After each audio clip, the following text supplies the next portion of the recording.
quarto livro da Escritura, por favor, abra no texto de Números, capítulo 16. Hoje nós iniciamos mais uma série de mensagens na nossa igreja. O tema é sacerdócio. Durante o mês de julho vamos meditar sobre isso. Tenho certeza que será muito bom para cada um de nós, especialmente porque pensamos na igreja local,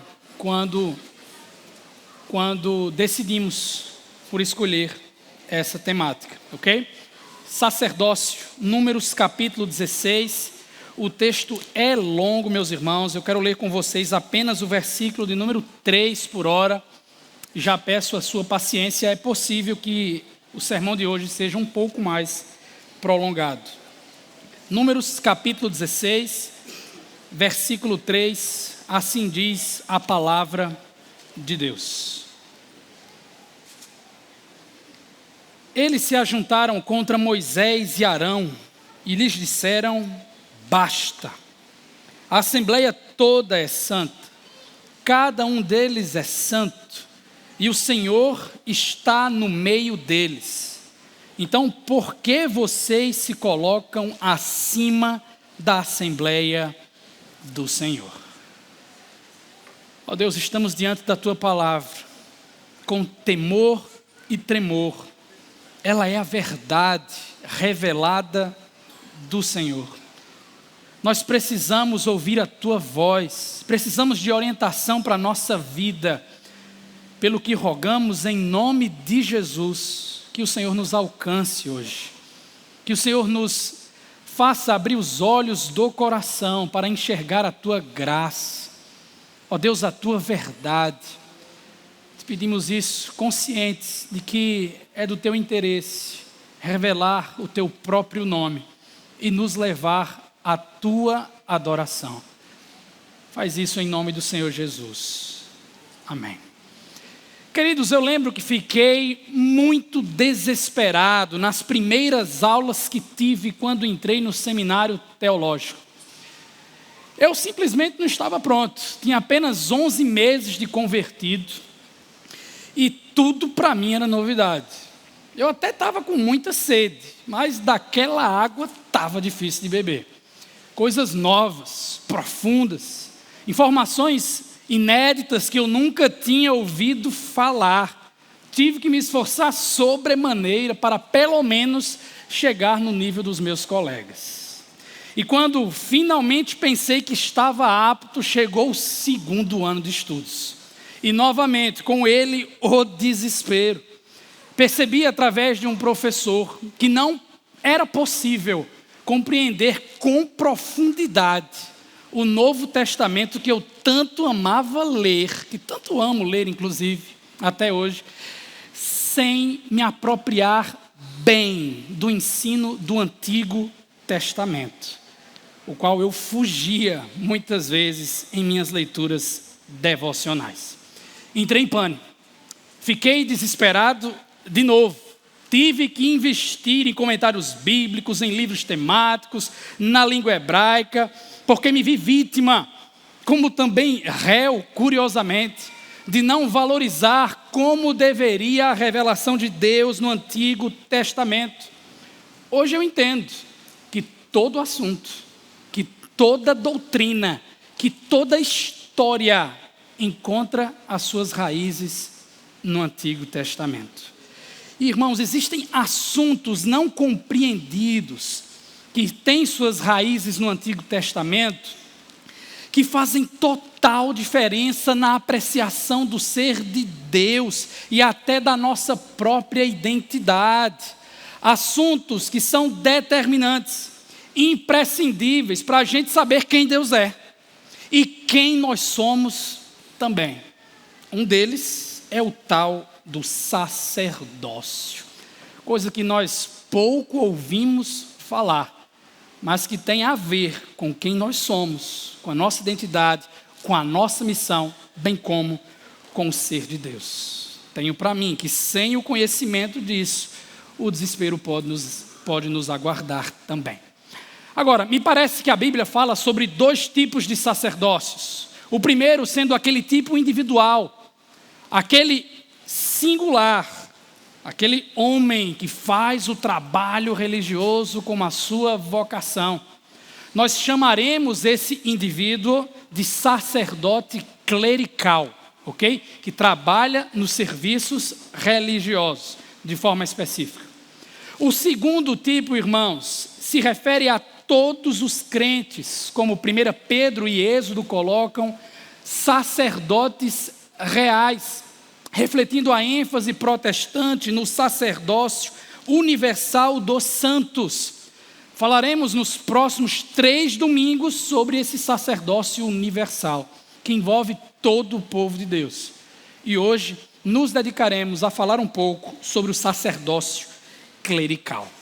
Já adiantando que, infelizmente, a balança hoje tende a ficar um pouco desproporcional, corrompida quando nós pensamos sobre o assunto, seja pela supervalorização do sacerdote clerical, o exemplo da Igreja Católica Romana com o exagero de hierarquia e separação do clero com os leigos, ou com a depreciação do mesmo, a situação de muitas igrejas atuais, emergentes, que não têm liderança instituída, que não têm pastor para cuidar das ovelhas. É um tempo de confusão. E penso que em épocas assim, nós precisamos voltar para a Bíblia. Precisamos nos certificar daquilo que a palavra de Deus nos ensina. E penso que um exemplo importantíssimo pode ser extraído no livro de Números. O seu título original, Bemidbar, no deserto, situa facilmente o leitor no seu contexto histórico. O povo de Deus estava no Monte Sinai, se preparando para partir em direção à tão sonhada e aguardada terra prometida. E na liderança desse povo estava Moisés, o grande herói nacional, a grande figura dos israelitas, e Arão, aquele esquecido que fazia o trabalho religioso, o sacerdote clerical. Olhos em Arão durante o nosso texto. A obra de Números foca quase que inteiramente numa rebelião que ocorreu, com as suas consequências, especialmente na explicação das diferenças entre sacerdotes, levitas e o povo de Deus. E a mensagem preciosa deste texto para nós hoje, de forma temática, é que nem todos os sacerdotes reais são sacerdotes clericais. Nem todos os crentes, sacerdotes reais, são sacerdotes clericais, fazendo o trabalho religioso específico. Qual é a diferença entre eles? Proponho 3 respostas. A primeira delas entre os versos 1 a 11. Acompanhe. Os sacerdotes clericais são separados por Deus para liderar os sacerdotes reais.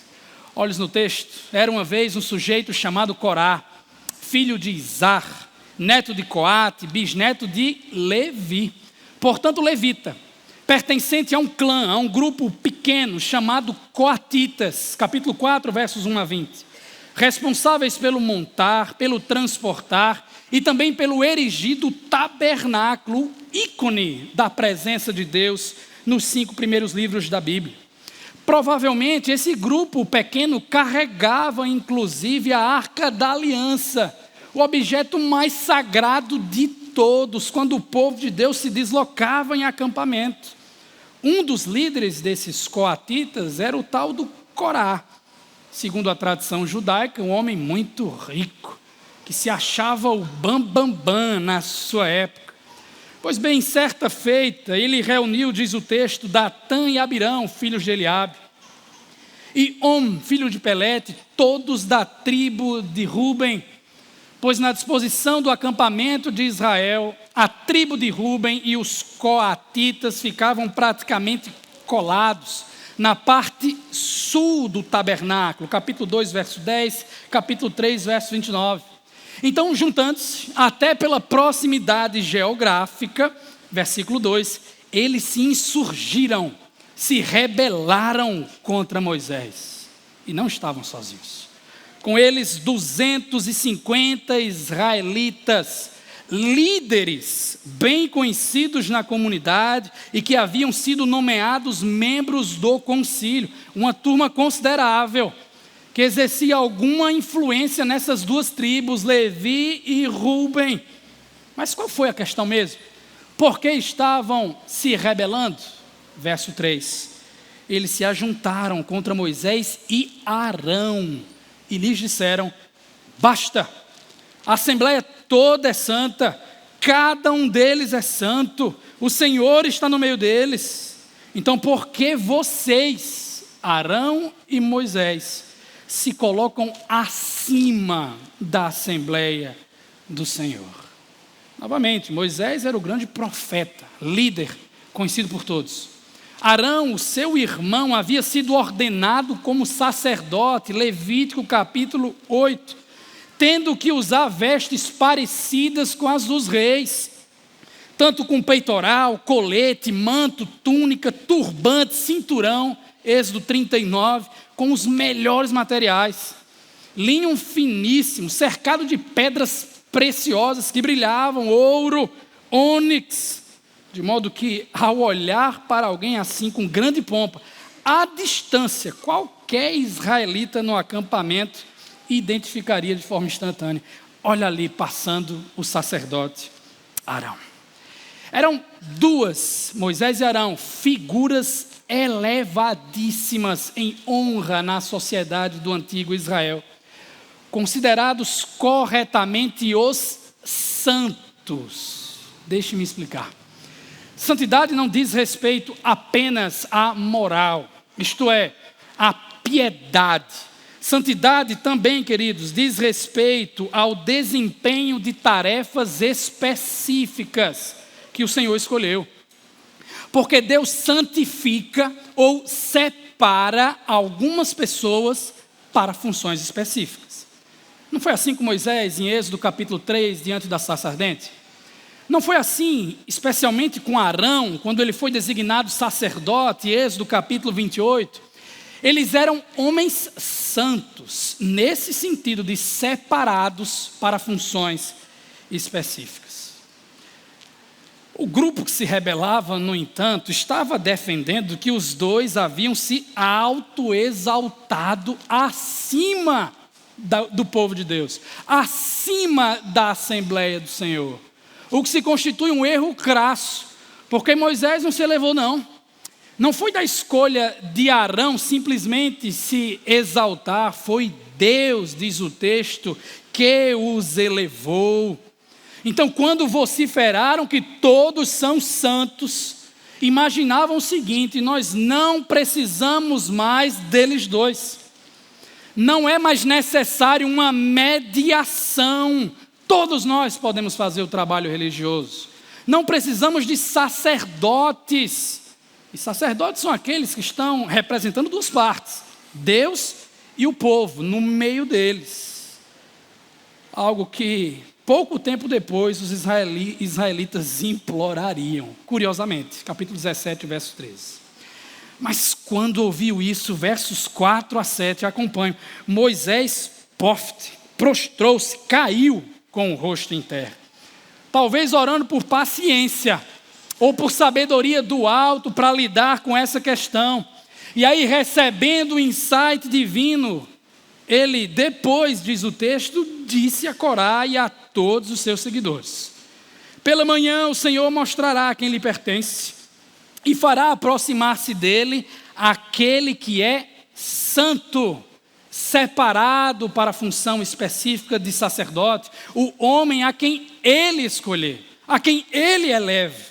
Você, Corá, e todos os seus seguidores deverão fazer o seguinte: peguem incensários e amanhã coloquem neles fogo e incenso perante o Senhor. Quem o Senhor escolher será o homem consagrado, separado, santo. Basta, levitas. Você percebeu que um teste foi proposto aqui?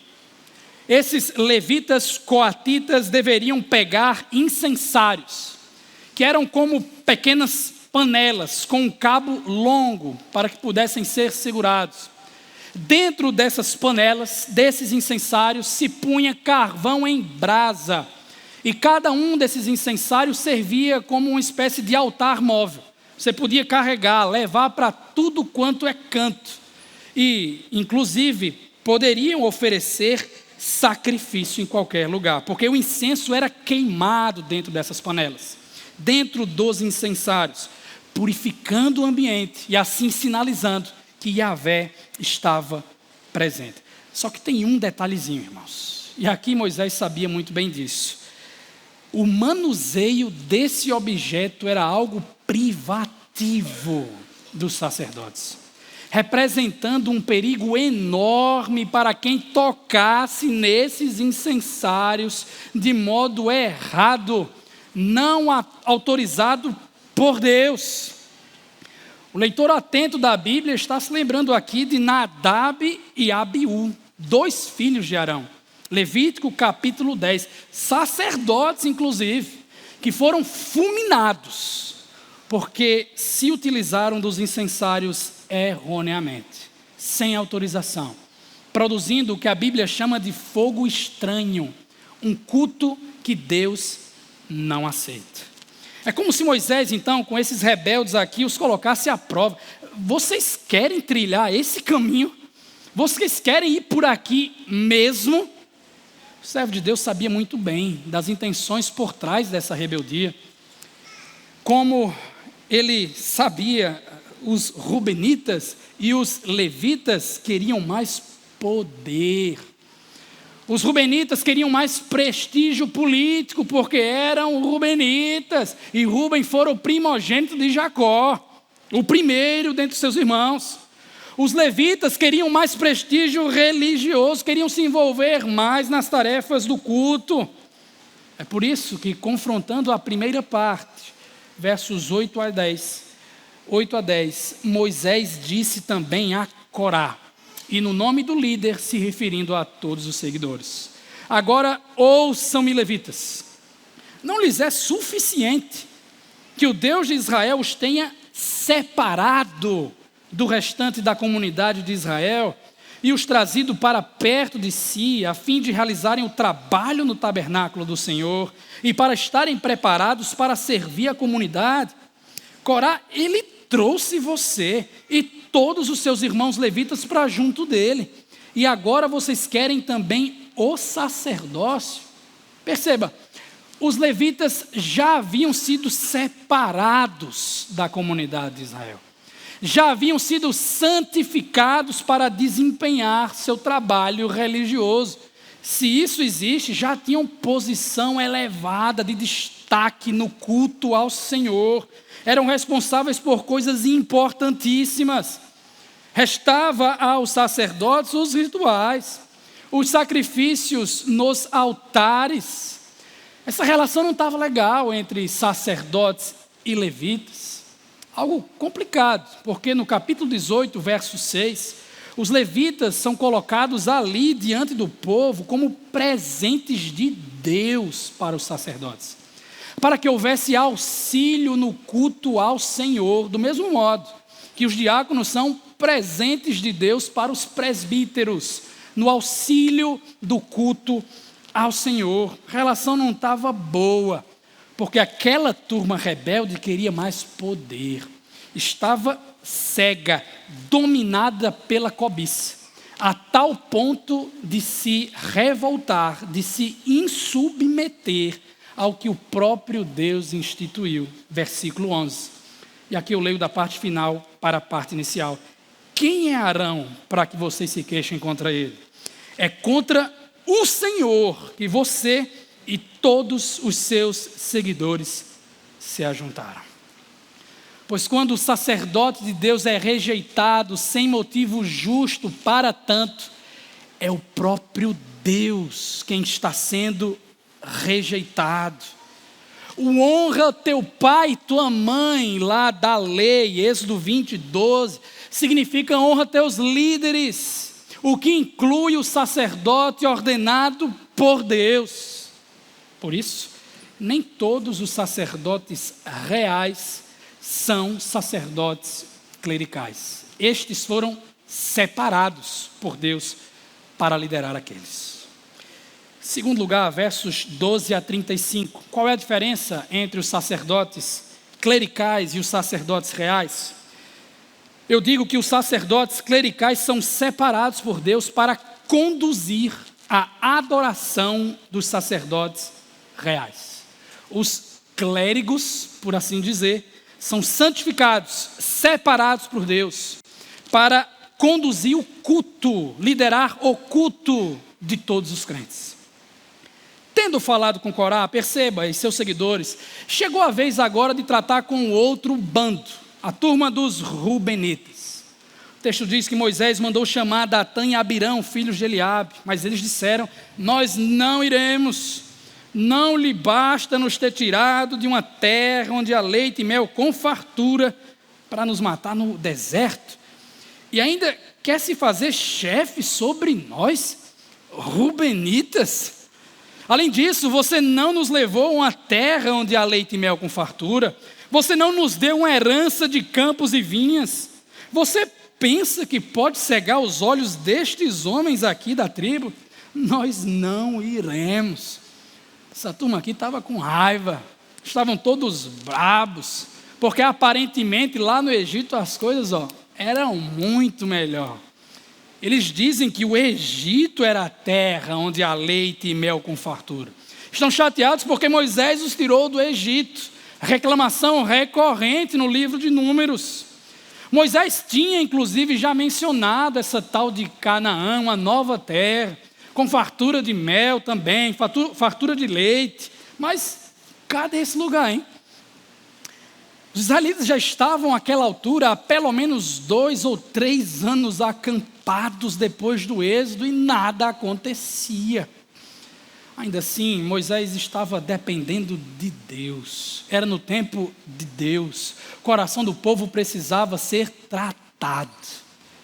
Então, verso de número 15, nós lemos que Moisés se indignou e disse ao Senhor em prece: não aceites a oferta deles. Não tomei deles nem sequer um jumento, nem prejudiquei a nenhum deles. Foi a vez de Moisés se irar diante daquela injustiça que estava ouvindo. O Salmo de número 106, verso 16, revela que Datã e Abirão estavam com inveja. E eram covardes, como pontua um comentarista. Eles sabiam muito bem da ilegitimidade da reivindicação de Corá, mas ainda decidiram apoiá-lo à distância para não arriscar as suas vidas. Talvez se lembraram de Nadab e Abiú. Sabe aquele amigo que te apoia, que te motiva a fazer as coisas erradas, mas fica longe? Vai fulano, vai, eu estou olhando, eu te apoio. Datã e Abirão. Atenção voltadas então, já que eles foram covardes, para o que Corá tinha que fazer. Versos 16 e 17 trazem a repetição dos versos 6 e 7. Moisés disse de novo a Corá: você e todos os seus seguidores terão que apresentar-se amanhã ao Senhor. Você, eles e Arão. Cada homem pegará o seu incensário, nele colocará incenso e apresentará ao Senhor. Serão 250 incensários ao todo, porque eram 250 seguidores. Na verdade, você e Arão também apresentarão os seus incensários, 252 incensários então. Foi-se a noite assim. Surgiu o dia, amanheceu, e agora versos 18 a 20, cada um deles pegou seu incensário, acendeu incenso e se colocou com Moisés e com Arão à entrada da tenda do encontro. Outro nome para o tabernáculo.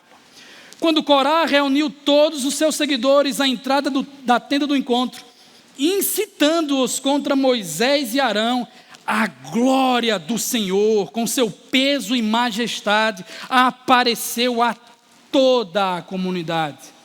E agora todo mundo, silêncio, calados, observando aquele fenômeno peculiar. Eu acho que Deus vai falar. Mas veja, o Senhor fala apenas com o profeta e com o sacerdote aqui. mediadores do povo, os únicos autorizados à adoração correta em sua condição. O texto diz que o Senhor disse a Moisés e Arão: afastem-se dessa comunidade, para que eu acabe com eles imediatamente. Juízo iminente, merecido, fogo estranho subindo aos céus. Eles rejeitaram a mediação de Arão, quebrando assim o 2º e o 5º mandamentos. E assim, rejeitado, desprezado, desrespeitado, nós conhecemos o coração do sacerdote clerical Arão. Verso 22. Moisés e Arão, caíram, prostrados com o rosto em terra, e disseram: ó Deus, Deus que a todos dá vida, não Deus que pune com a morte de forma justa, Deus que a todos dá vida, ficarás tu irado contra toda a comunidade quando um só homem pecou? Estamos diante de uma prece sacerdotal, de uma oração de intercessão de um pastor, de forma semelhante a Gênesis 18, na oração de Abraão por Sodoma, de forma parecida ao episódio do bezerro de ouro, Êxodo 32, ou a descrença dos espias, número 14, o povo havia pecado, e lá estava o sacerdote orando para que Deus tivesse misericórdia. Senhor, tem misericórdia. Arão, orando assim, ferido, desprezado, desrespeitado. Coração de um pastor. Então, versos 23 a 27, o Senhor disse a Moisés: diga à comunidade que se afaste das tendas de Corá, de Datã e de Abirão.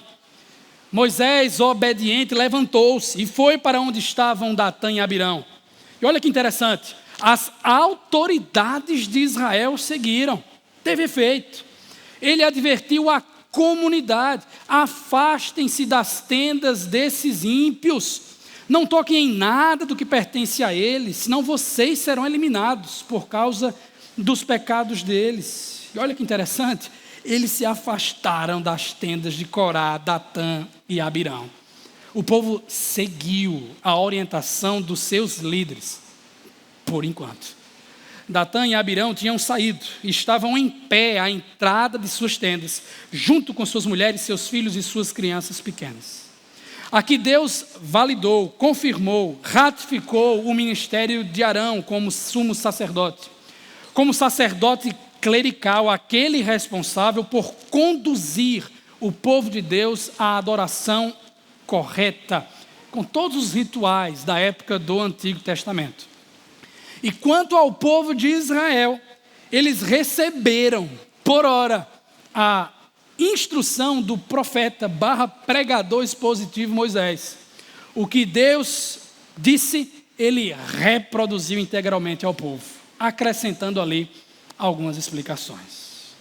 Então, com todos os, por enquanto, fiéis a salvo, veio o julgamento de Yahvé, versos 28 a 33.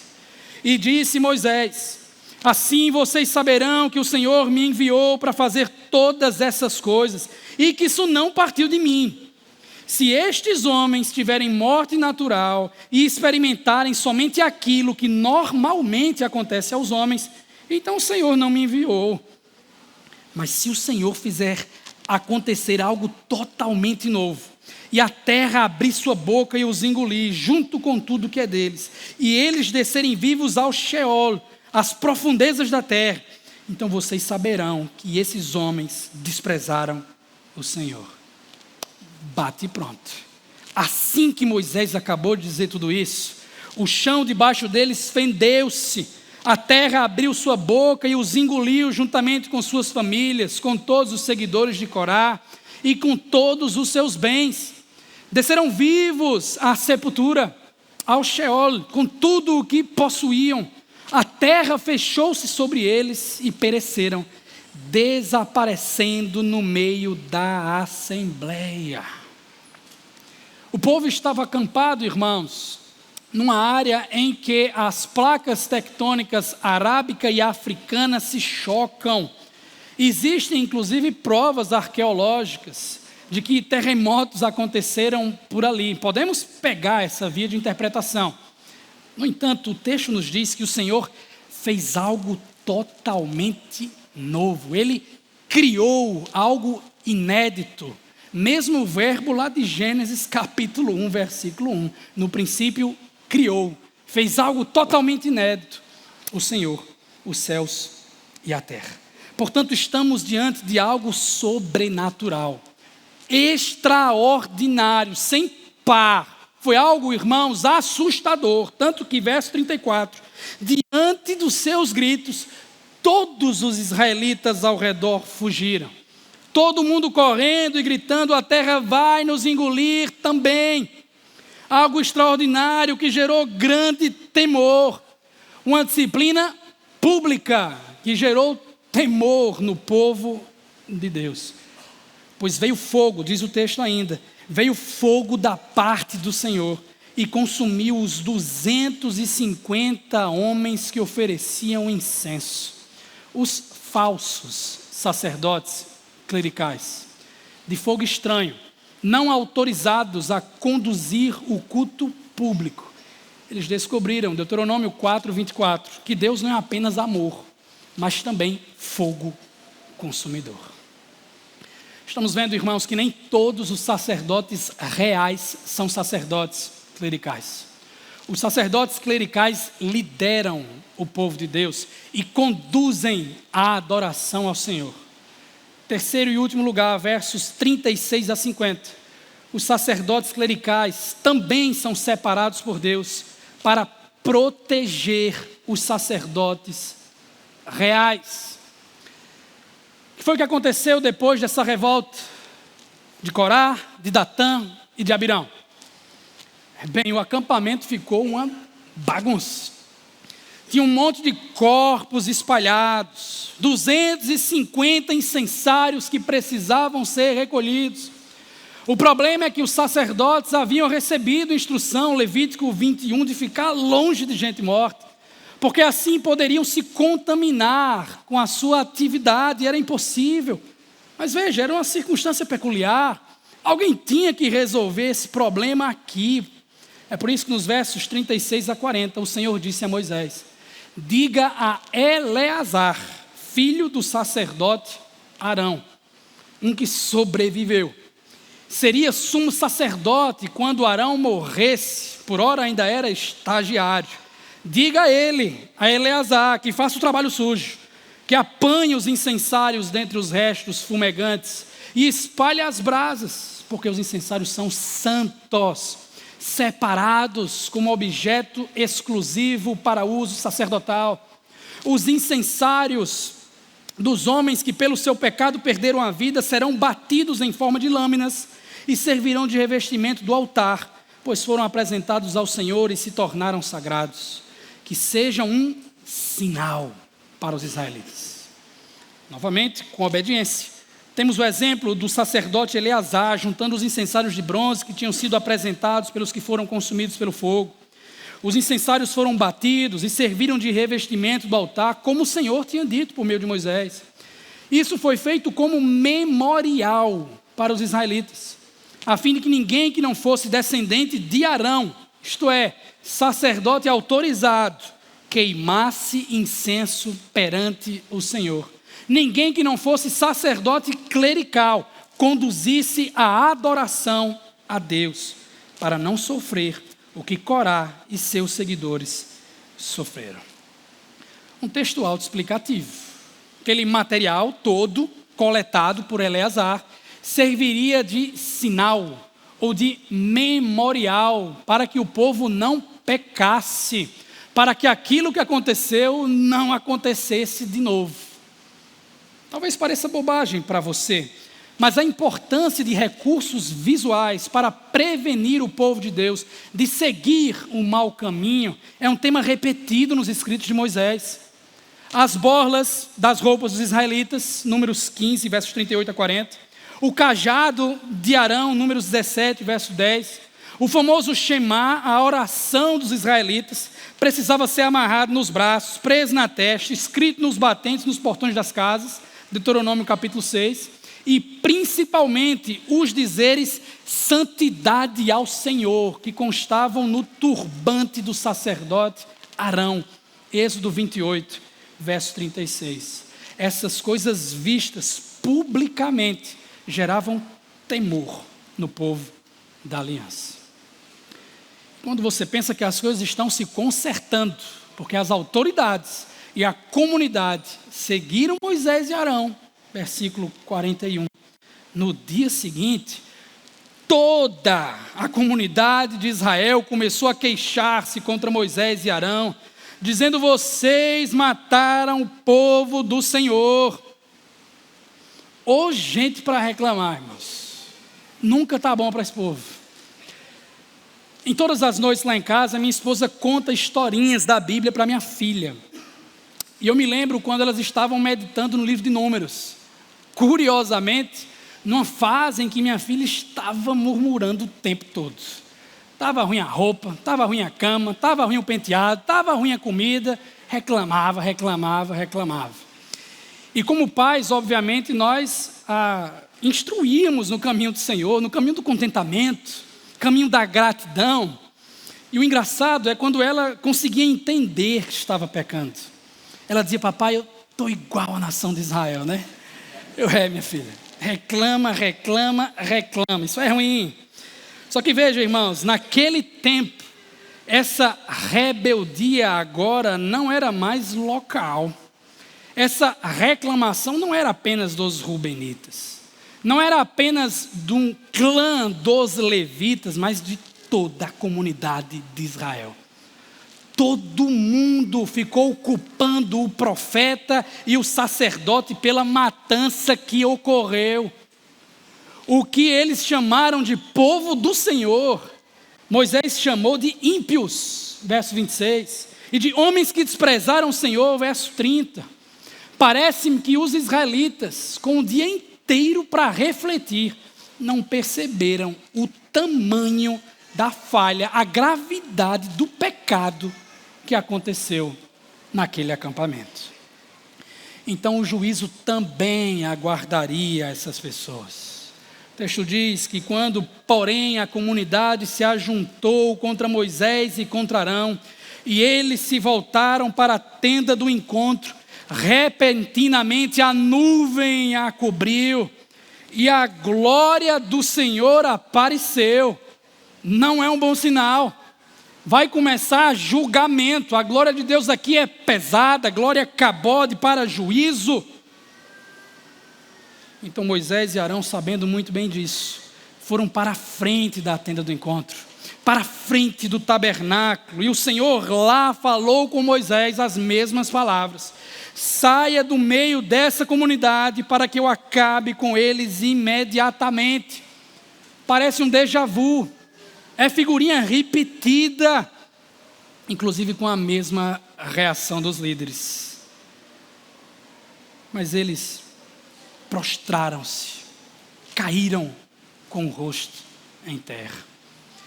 Você precisa saber que essa é a terceira vez que isso acontece. Versos 4, 22 e 45. De novo, Moisés e Arão intercedendo pelo povo, mesmo feridos, machucados, desrespeitados, eles estavam orando pelo povo de Deus. Como diz o reverendo Renan Dias, no livro Pecados do Deserto e o Triunfo da Graça, parece que é só isso que eles estão fazendo no texto. Eles estão orando pelo povo de Deus. E aí na correria, versos 46 e 47, Moisés disse a Arão: pegue seu incensário, ponha incenso nele, corra, vá depressa até a comunidade para fazer propiciação por eles. Porque veja, a glória do Senhor está aqui. Saiu grande ira da parte do Senhor, a praga já começou. Arão saiu de um pé só, fez o que Moisés ordenou e correu para o meio da assembleia. A palavra nos diz que a praga já havia começado entre o povo. Já haviam baixas visíveis, mas Arão ofereceu incenso e fez propiciação por eles. O pedido é para que Arão ofereça um sacrifício perante Yahvé, às pressas, porque a praga já tinha começado. Esse sacrifício, irmão, se chama literalmente Kippur, expiação, a tarefa mais importante de um sacerdote. Tinha um dia apenas, no ano inteiro, em que o sacerdote entrava no Santo dos Santos e oferecia Kippur, expiação para os pecados serem perdoados. No entanto, o termo que aparece em algumas versões da NVI é propiciação e não expiação, o que é um problema. Qual o problema? Qual a diferença? Por que isso aqui é importante? Entenda, propiciação é o ato de tornar Deus propício a nós, ok? Mas para Deus estar propício a nós, é necessário que uma expiação aconteça. Porque Deus só pode ficar apto a nós se a sua ira for satisfeita. Expiação é isso, é apaziguar, é aplacar a ira de Deus. Portanto, propiciação é apenas o efeito. A causa é a expiação, como todas as outras versões que consultei traduzem. Arão então fez isso, expiação, não entrando no Santo dos Santos, mas com o seu altar portátil, com o seu incensário, fez o trabalho mais específico e mais importante do sumo sacerdote e mediador, como explica o verso 48, na imagem mais vívida de um sacerdote no nosso texto. Arão se pôs entre os mortos e os vivos, arriscando sua própria vida, pois não deveria entrar em contato com gente morta. Lá estava Arão, queridos irmãos, lutando pelo povo de Deus, pela sobrevivência dos israelitas. O sumo sacerdote Arão estava se humilhando, disposto a sacrificar a sua pureza, sua própria vida, mesmo rejeitado, por amor ao povo de Deus. Aqui conhecemos o coração de Arão. Pois bem, com essa expiação operada por ele, o texto diz que a praga cessou, não que foi cancelada. Já vi 700, o texto diz inclusive nos últimos versos, que foram 14.700 os que morreram naquela praga, além dos que haviam morrido por causa de Corá, totalizando aí perto de 15 mil. Então Arão voltou a Moisés, à entrada da tenda do encontro, pois a praga já havia cessado. 24 horas terríveis de julgamento para que o povo aprendesse o valor do sacerdote clerical para Deus. Pergunta, entrando nas aplicações: será que nós precisamos de um julgamento assim também, meus queridos? Meus irmãos, entendam, o sacerdote clerical hoje é o que nós chamamos de pastor ou presbítero. Eles são os atuais comissionados, santificados, separados por Deus para liderar o seu povo, para conduzir a adoração do seu povo e para proteger o seu povo. O ofício pastoral, então, substitui em função o antigo sacerdócio. Somos nós, pastores, que temos a responsabilidade de ensinar a vontade de Deus aos irmãos. Somos nós, pastores, que temos que zelar pela santidade moral do povo, disciplina. Somos nós que intercedemos pelos crentes, cuidado pastoral. Somos nós que guiamos o culto público, liturgia. E é um ofício belíssimo, Deus separa homens para isso ainda. Agora, é possível que alguns pastores ou presbíteros fiquem encantados com o status, se colocando acima em dignidade, não em função da Assembleia ou da Igreja do Senhor. Não poucas vezes existem associações de pastores com escândalos, com abuso, frequentando a nossa igreja, poder. Talvez alguns dos irmãos aqui estejam frequentando a nossa igreja porque testemunhou isso na igreja passada. Esses agem, queridos, como falsos sacerdotes, produzindo fogo estranho diante de Deus, cegos pelo desejo de poder na política, na moral, nos benefícios, na influência. Porém, podemos concordar que não devemos julgar o bolo inteiro por causa de uma fatia. Existem pastores sérios, sacerdotes clericais sérios, separados por Deus, que devem ter temor diante de Deus, amor pela igreja, firmeza na verdade, não porque são os bambambam, mas porque Deus os ordenou e os capacitou para isso. Quem os santificou foi Deus. Não foi Moisés, não foi Arão, não foi pastor A, não foi pastor B. Deus separa os seus ministros.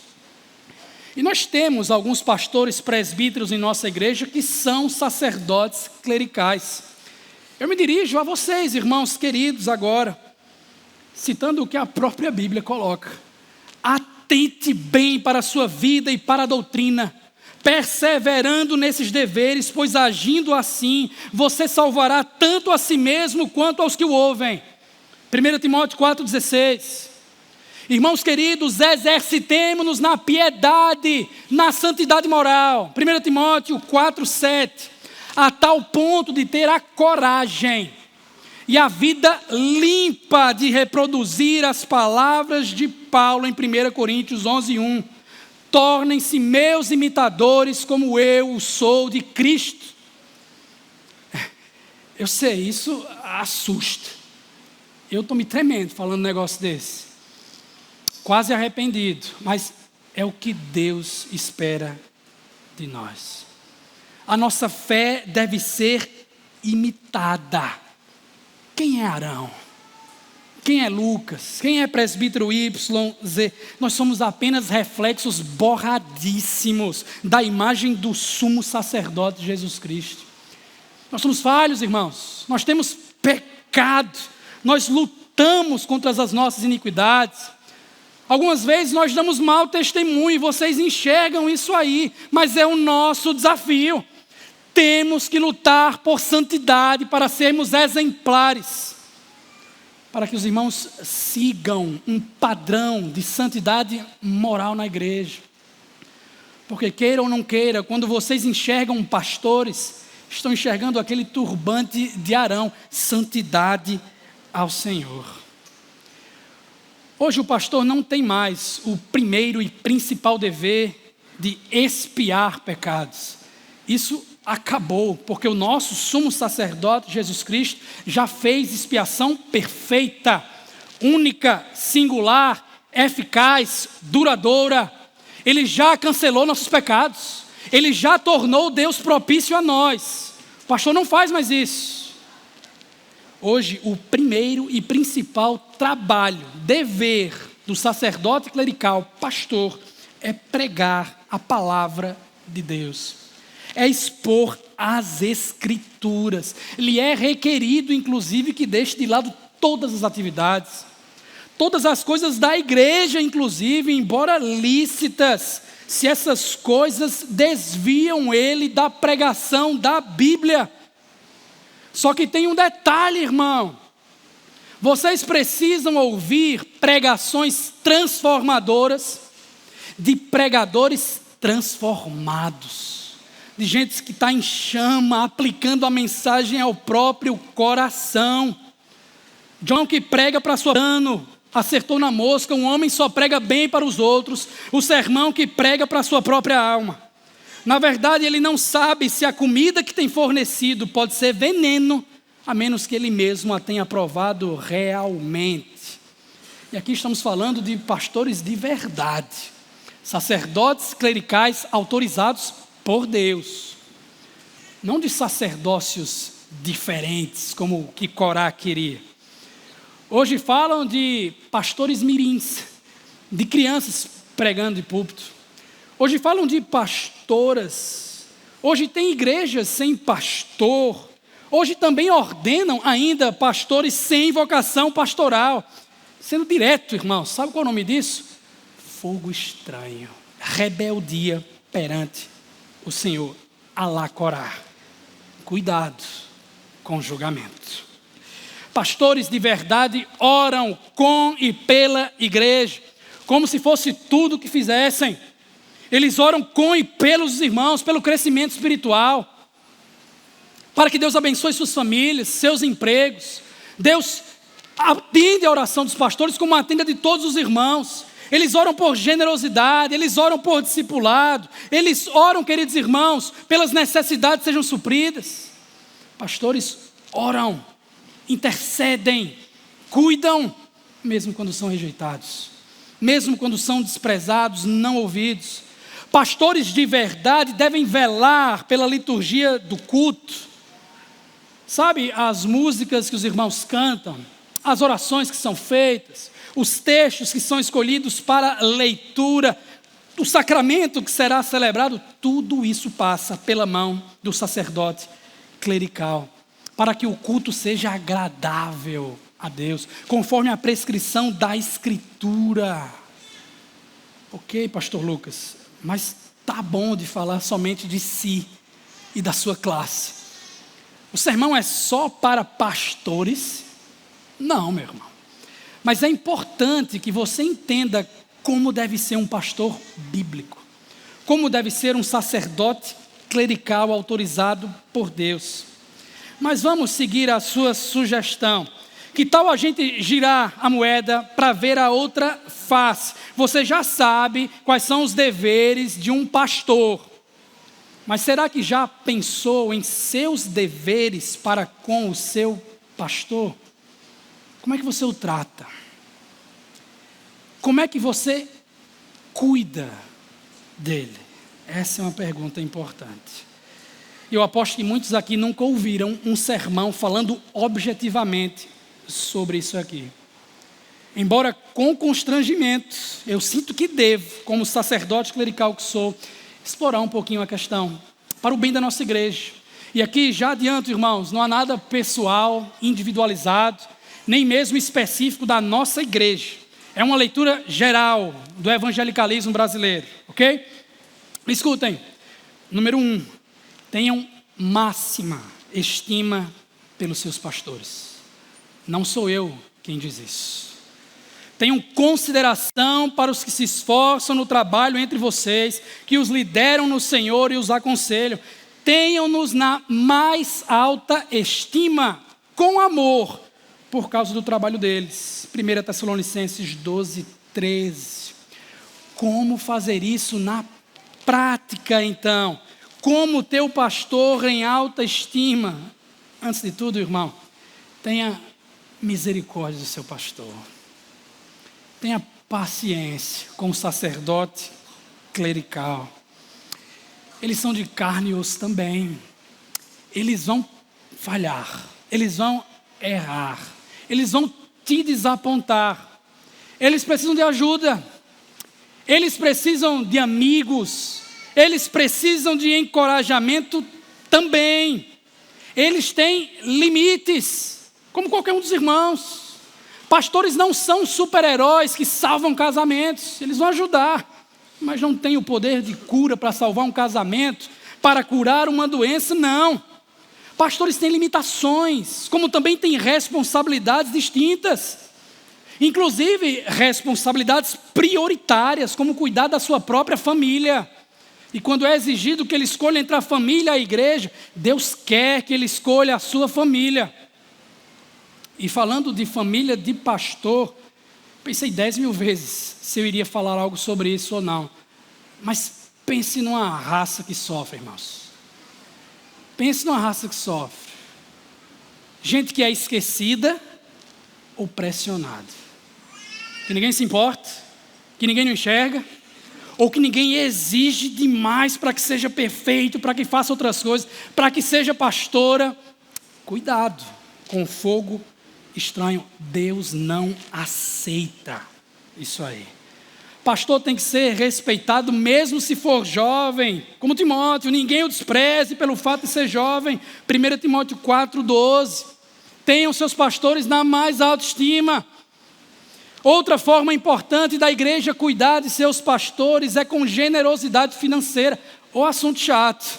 E sobra para mim falar sobre isso, mas vamos falar. Talvez alguns aqui vão tapar o ouvido, porque já se decepcionaram muito com pastores por aí. Escândalos e mais escândalos, todas as semanas nós vemos nos sites de notícia. Muitos escândalos, muitos abusos, pessoas que roubam dinheiro, que fazem do Senhor alguma coisa, fazem algo desprezível diante do Senhor. E ninguém quer ouvir sobre isso. Mas novamente, eu estou falando de pastores sérios, sacerdotes clericais autorizados e aprovados por Deus. Vamos ler o que Deus acha sobre valorizar os pastores sérios?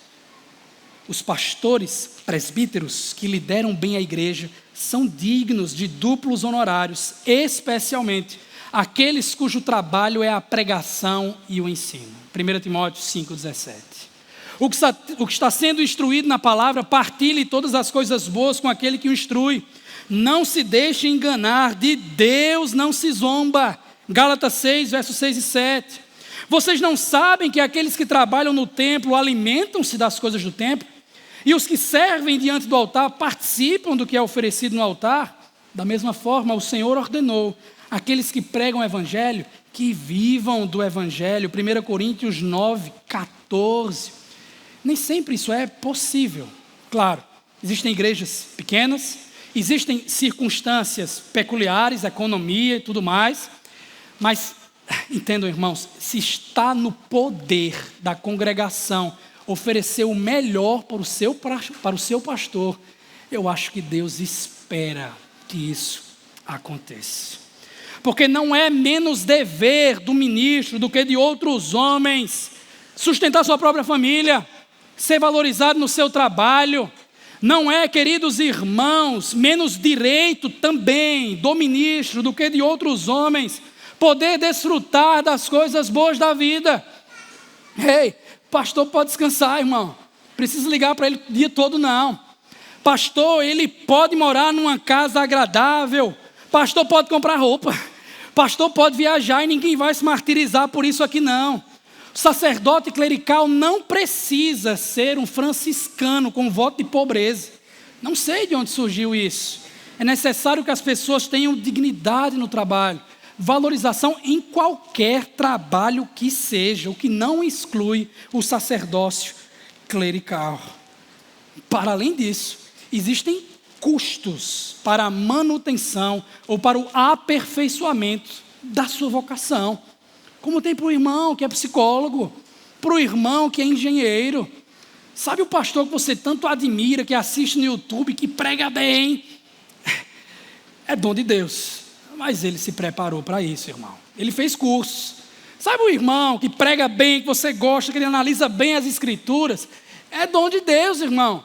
Mas ele desenvolveu isso e custou dinheiro também. São cursos, é aquele mestrado que ele está fazendo. Isso sem contar, meus irmãos, que o pastor ele é uma figura exemplar, ou deve ser, uma figura exemplar de caridade para toda a igreja. Sabe aquelas vaquinhas que acontecem? O dinheiro dele está lá também. Sabe aquele irmão em necessidade que precisa ser recebido e ninguém pode? Ele vai para a casa do pastor. Sem contar com todas as coisas pontuais da sua vida, dos casamentos que celebram, do que tem comprado, do que tem que alugar. É assim, irmãos. Custa, como custa qualquer coisa que nós fazemos em nossas vocações. Não somos diferentes dos irmãos. É por isso que eu digo que pastores precisam de cuidado. E, por favor, esse cuidado é muito maior do que apenas ofertar um salário digno. Existem igrejas que acham que são empresas. Vamos pagar X para fulano, deixa ele trabalhar, vamos descansar. Esse é o clérigo mesmo, ninguém trabalha, só ele faz o trabalho. Isso é um problema, irmãos, isso aqui não é uma empresa, isso aqui é a igreja do Senhor. Todos nós somos chamados ao discipulado, todos nós somos chamados ao aconselhamento, todos nós somos chamados ao pastoreio mútuo. Não é um trabalho de uma mão, todos devemos nos esforçar pelo Senhor. Por isso, cuidem dos seus pastores. Já experimentou orar com e por ele? Já parou um dia, quem sabe hoje, depois do culto, perguntar como ele está? Pastor, como é que você está? Não pastor fulano, mas fulano, o pastor. Fui surpreendido por uma pergunta dessa semana passada no gabinete e soube nem como responder o irmão. Pastor, como é que você está? Eu disse, rapaz, estou bem, aqui, estou preparando o sermão. Não, pastor, como é que você está? Tudo bem, irmão, a gente está correndo aqui para a liturgia ficar pronta. Não, pastor, Lucas, como é que você está? Eu não soube nem responder o irmão. Mas entendam, gente, nós também temos medo. Nós também temos problemas. A gente também briga com a esposa. A gente também tem dificuldade financeira. A gente também falha e colhe consequências disso. A gente também, queridos irmãos, tem ansiedades. Nós absorvemos os problemas dos outros. Algo que eu achava de forma ingênua no começo, que a gente tinha que ter um escudo, porque escuta problema todo dia. A gente não pode receber, não pode ficar absorvendo isso, mas é impossível. Não podemos ser impessoais. É lógico que a gente absorve. É lógico que a gente sofre com quem sofre, chora com quem chora. É lógico que a gente perde o sono, a gente não tem às vezes as respostas para os irmãos. A gente precisa de cuidado. E às vezes, meus irmãos, somos até exigidos injustamente. Você não foi na minha festa de aniversário. Você enviou seu auxiliar para o funeral da minha filha. Você não apoiou o meu candidato publicamente. É a vida, irmão. Nós não podemos estar em todos os lugares. Nós não podemos resolver todos os problemas. Não podemos apagar todos os incêndios. E me permite, não devemos fazer isso. Esse não é um trabalho de uma mão só. Por isso digo e repito, sigam os seus pastores. Se são exemplos na piedade, se são sacerdotes clericais ordenados, aprovados por Deus. Pois Hebreus 13, 17 diz, obedeçam. Palavra forte, mas é bíblica. Obedeçam aos seus líderes e submetam-se à autoridade deles. Eles cuidam de vocês como quem deve prestar contas.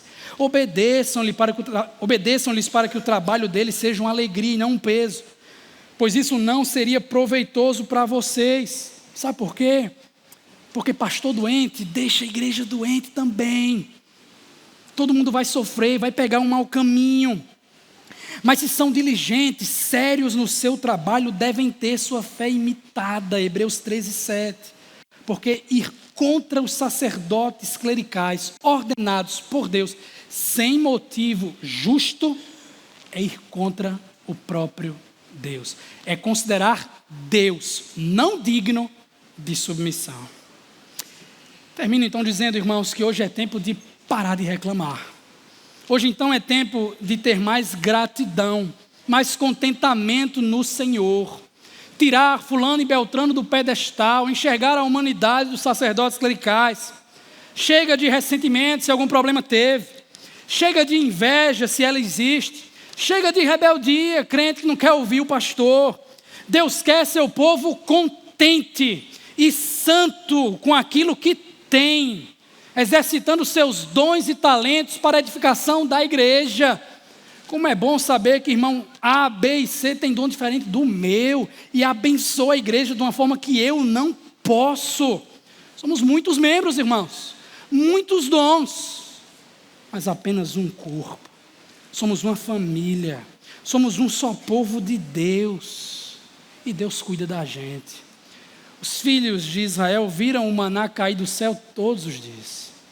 Eles testemunharam o que aconteceu no Mar Vermelho, também a fuga do poderoso Egito. Se Deus fez tudo isso, Corá, Datã, Abirão, Ele não vai cuidar de vocês. Ele não vai lhes levar à terra prometida. Hoje, pior ainda, temos acesso a muito mais revelação e ainda reclamamos. Nós sentimos falta do Egito. Achamos que o mundo tem fartura de leite e mel. Mentira. Ficamos ansiosos sem saber se Deus vai cuidar de nós. As coisas estão difíceis hoje. Romanos 8, 38, 32. Mas aquele que não poupou seu próprio filho, mas o entregou por todos nós, como não nos dará juntamente com ele de graça todas as coisas? Deus nos dá tudo o que nós precisamos para a vida e para a piedade. Deus nos deu seu próprio Filho, irmãos, para herdar a Canaã celestial, a nova Jerusalém, o paraíso restaurado. Não basta para você, levita. Jesus Cristo é o nosso sumo sacerdote, líder supremo, cabeça da igreja, Efésios 5. Ele é o supremo pastor e nós, sacerdotes reais, ouvimos a sua voz, seguimos o seu pastoreio, porque é somente com a condução dele, nosso superlativo rei, profeta e sacerdote, que nós podemos adorar a Deus, pois há um só mediador entre Deus e os homens, Cristo Jesus, homem. Ele é o nosso refúgio. Jesus é o nosso castelo forte que nos protege dos lobos, com a sua oração eficaz, sacerdotal, intercessora. João 17, eu não rogo pelo mundo, mas por aquele que me deste, pois são teus. Pai Santo, protege-os em teu nome. Eu não rogo que os tires do mundo, mas que os proteja do maligno. Essa oração é respondida, irmãos, porque Jesus se tornou pecado por nós.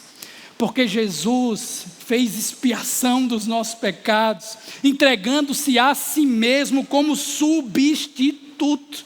Ele é a divindade encarnada habitando entre nós. O verbo da vida que tabernaculou no nosso meio. Sacrifício expiatório que torna Deus propício. Mediador perfeito que se põe entre os vivos e os mortos, entre Deus e os homens. Jesus é santuário, é cordeiro e é reconciliador. Ele é templo, oferta e sumo sacerdote ao mesmo tempo. Sigamos então a sua voz, nós, sacerdotes reais, com a digníssima liderança dele, refletida nas lideranças que ele instituiu. Fechemos os olhos, irmãos. Vamos ao nosso Deus em oração, mais uma vez. Coloque sua vida diante dele e responda com adoração.